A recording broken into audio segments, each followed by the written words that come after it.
Welcome to PKN's live stream of interviews being conducted at the AIP Australasian Packaging Conference 2025 and beyond. Today, of course, this interview is being brought to you thanks to Ball and Doggett, just like the other ones. And Lindy, how are you doing? Gosh, Grant, I'm doing exceptionally well because we have just had the most powerful women in packaging panel discussion. And with me today is one of the panelists, and that is Maria Becerril Roman, and she is a packaging innovation specialist at Mondelez International. But what we're going to talk about today, and welcome Maria, by the way, thank you for your contribution to the panel. Thanks, Lindy. Did you enjoy being part of that discussion? Yes, I really enjoyed it. Thank you for the opportunity. It's great to have an opportunity to voice, and communicate out there. So one of the things that we spoke about was, and that united all the people on the panel, was the fact that we are all migrants. And we spoke a little bit about the challenges that you faced as a migrant. I'd like you to share some of that journey with the audience. Yes, that's right, Lindy. I did share a little bit about the challenges faced as a migrant in Australia. And I guess, first of all, the challenges of every single migrant into every single country, integrating into the culture, and then professionally getting to know the industry, how things operate over here, who are the key players. Those are professional challenges that everyone faces. And also a very important one, and one that I've heard has resonated with many members in the audience, is the challenges around the right to work in Australia. That was really challenging. I came to Australia in a student visa. Yes. And I had the opportunity to work full-time in my field for 2 years after graduation. But unfortunately, it was just really hard to get opportunities open to migrants. All the opportunities in the market were open to Australian citizens or permanent residents. And even though I have been applying to getting all my skills certified, all my English validations, I'm also certified English-Spanish translator, to get all those points, I wasn't at that stage just yet after graduation. So many opportunities were closed. And I think that's a shame. I think there's great talent available. So what would be your message to business owners out there? How can they make this better? I think my message is, don't close your doors to migrants. I believe we can add a lot of value. First of all, we're very motivated. We come into this country and we want to tackle all the challenges and we want to prove ourselves.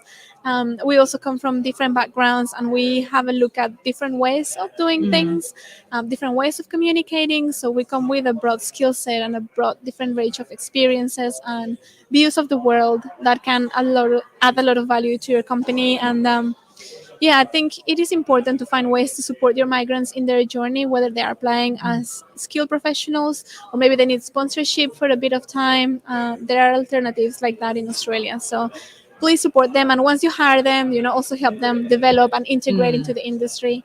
I think that's really important. Now, we spoke a bit about that whole integration and network part of it. And you mentioned the value that belonging to the community of the Australian Institute of Packaging has had for you. Can you talk a bit about how the AIP has helped you and what value you see for other migrants joining the AIP, people coming to the packaging industry? Exactly.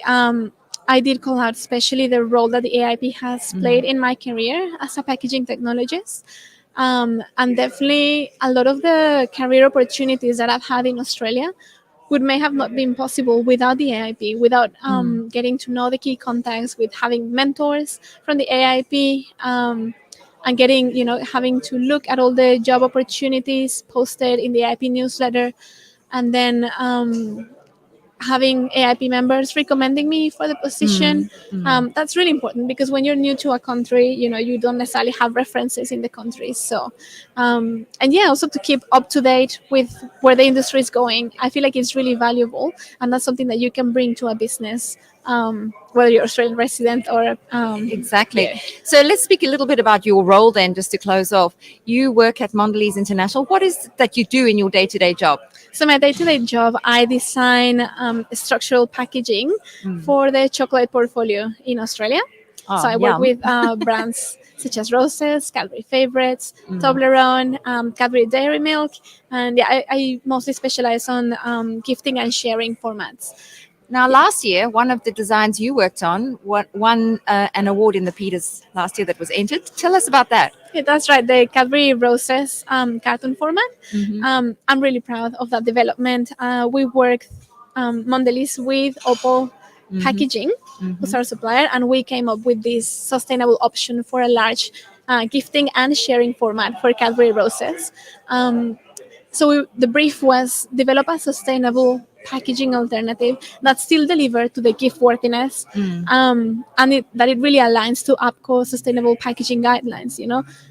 Use just the right material that you need, make it efficient, design with the palette in mind, design with the shelf in mind, and also obviously the functionality, designed it to be easy to open and designed it for consumers to understand. So we had to have a look at who's our core consumer and how can we deliver this packaging that's easy for them to open and also to give us a gift. So it still delivers gift worthiness, but it's also able to be shared because it is a larger format. And we compared this packaging sustainability performance against the Roses Christmas tins. And first of all, they're made from locally sustainable paper, locally sourced sustainable paper.